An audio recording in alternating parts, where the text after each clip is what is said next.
బోటీని చాలా రకాలుగా చేస్తారు. నేను ఈ విధంగా చేస్తున్నాను. చాలా బాగుంటుంది, చాలా సింపుల్గా.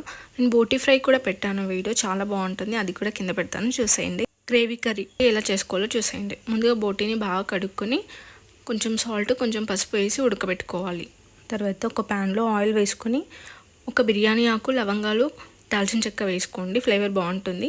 తర్వాత ఒక ఆనియన్ పెద్దది వేసుకోండి. అది బాగా ఫ్రై అయ్యాక అల్లం వెల్లుల్లి పేస్ట్ వేసి బాగా కలపండి. కొంచెం పసుపు కూడా వేసుకోండి. 1 టమోటో చిన్నది వేసుకోండి. అది బాగా మగ్గాక బోటి వేసుకోండి. చిన్నగా కట్ చేసుకోవాలి బోటిని. బోటి వేసి బాగా కలుపుకొని కారం వేసుకోండి. కారం టేస్ట్కి సరిపడా వేసుకోండి. తర్వాత ఒక 2 మినిట్స్ పెట్టి మూత పెట్టుకోండి. కొంచెం సేపు అయ్యాక కావాల్సినంత వాటర్ యాడ్ చేసుకోండి.